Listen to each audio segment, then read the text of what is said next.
Well, I finished one project with my bike, and now I'm already off to another project, and I probably got 15 I haven't even edited. At any rate, this is the playhouse. I made it years ago, and like everything else, about 2 years ago, I rebuilt it. But let's take a look inside, because that's what we're working on today, the playhouse.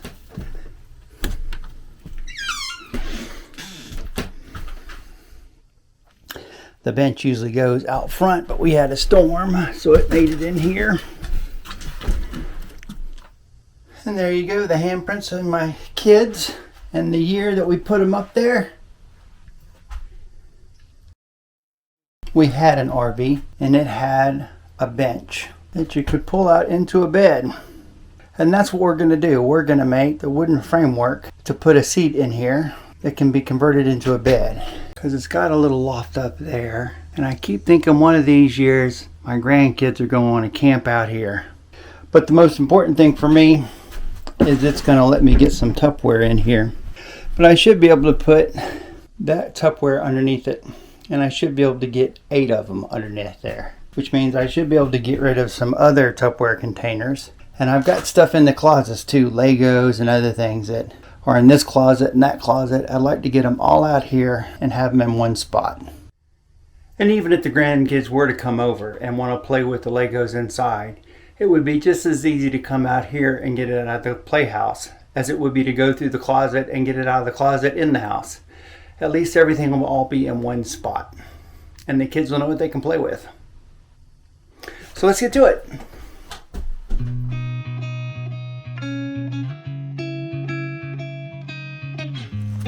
Unfortunately, it's already about noon, so it's hot. It's like 89 degrees out here. It's almost 90. So I'm going to be sweating.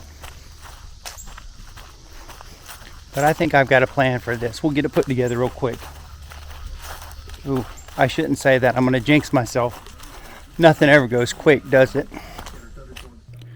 So our bench is going to be 6 feet long, and it's going to be made out of a 4x8 sheet of 1/2-inch sandy ply.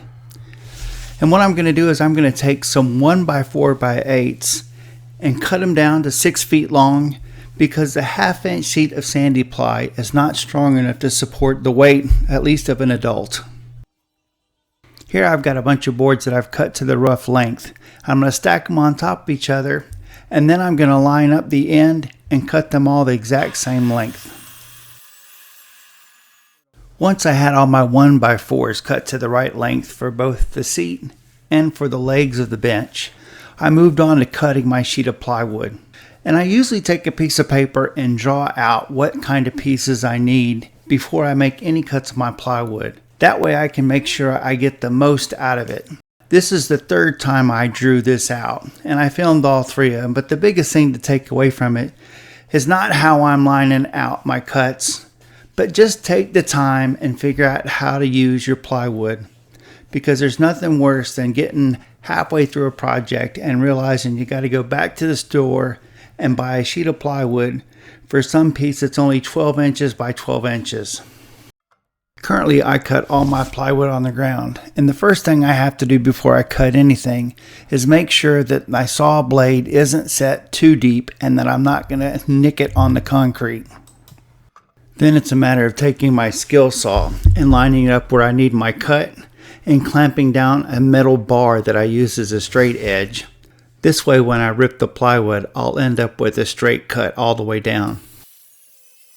And I will repeat this process until I have all the pieces cut that I need, or until the pieces are small enough that I can easily manage them on my table saw. And it's so much easier to do these cuts on the table saw, because you can set it up once and just repeat the cut over and over again. I didn't quite have enough wood on this 4x8 for all the pieces I would need for the base, so I ended up using some of my leftovers from previous projects. Once I had cut 1 foot off the side of the sheet of plywood and some off the end, it was small enough for me to manage on the table saw. I lightly sand the edges of the plywood pieces to keep them from splintering when I glue them together.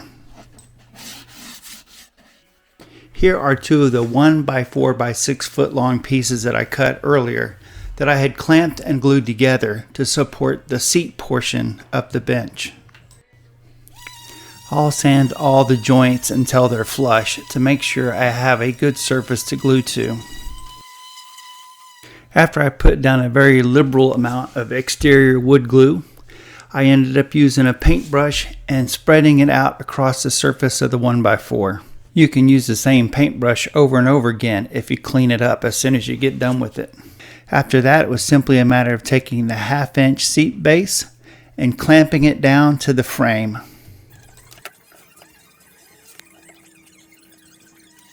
So the downside to gluing and clamping pieces of wood together is you have to give it time to dry, which means you have to move on and do other things, or maybe just stop your project for the day and come back at a later time. So I have set the seat portion off to dry and have started working on sanding other pieces in preparation to getting the base put together. Well, there we have it. It's several hours later and the glue has dried. Now I'm going to give the seat a light sanding, and then I'm going to work on gluing the two ends to it before I call it quits tonight.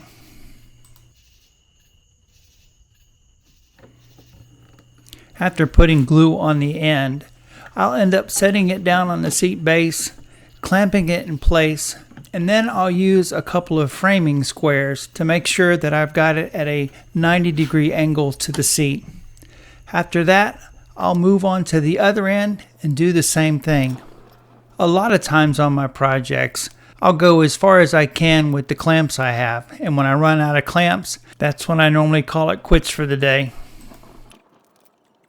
And I have found using these framing squares like this is really helpful. Well, it's the next day, and the first thing I did was remove all the clamps and then glue and clamp in the center brace so it could be drying while we moved on to other things.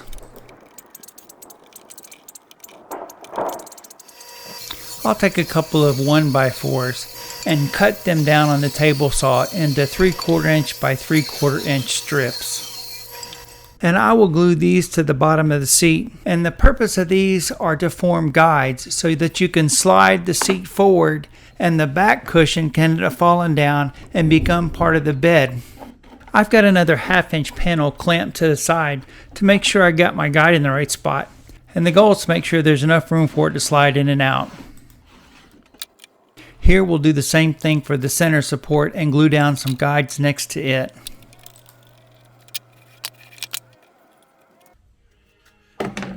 Well, some time has gone by and the glue has dried, so I'll remove the clamps. Then I can slide into two panels, which will end up becoming part of the base that supports the back of the bench when it turns into a bed. Well, the back of the bench will be attached to this 1x4. And in turn, the 1x4 will be attached to these other supports that will become the braces for the back when it's lowered down and forms the base for a bed. This 1x4 will actually be moved into this position when the bed is finished.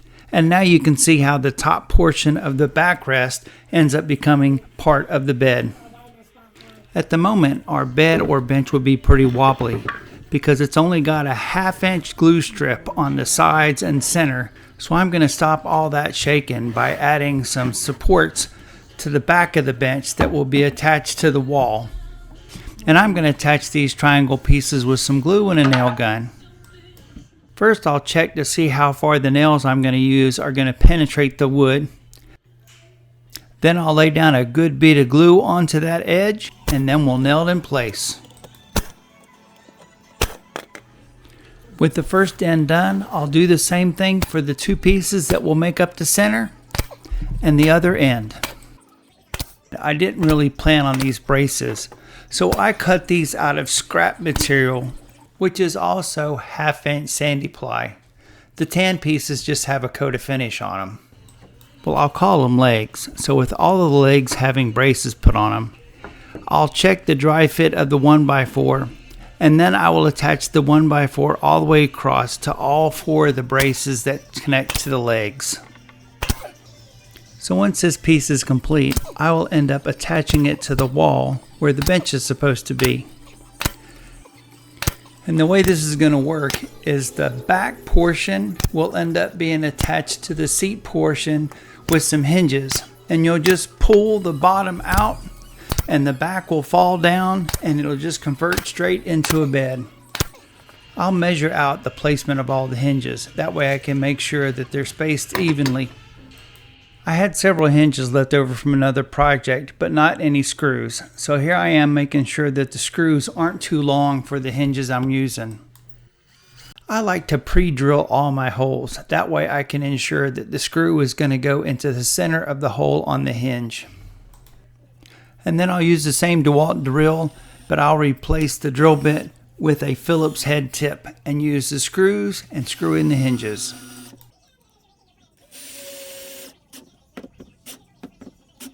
So I will continue this process until the hinges are attached to both the seat bottom and the seat back. Once this is done, we can move to the playhouse for final installation. I'm sorry, I thought I had the camera on, but I did not. So I've got it in place and I've laid it on the ground. And I still have to attach these wooden pieces. And I have to attach it to the wall, the back to the wall. I will put one screw in each one of the triangle braces, and that should be more than enough to keep it from being wobbly.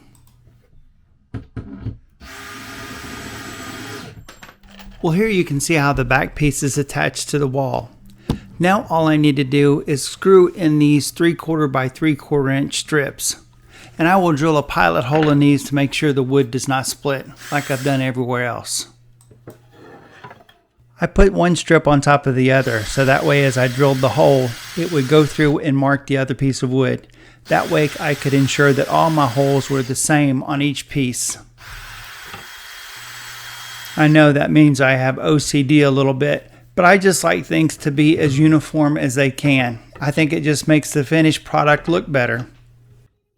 Now that I've got the holes drilled into the piece, I can take my impact driver and use some screws and attach them to the floor. That will ensure everything stays in place when you're sliding the pieces in and out.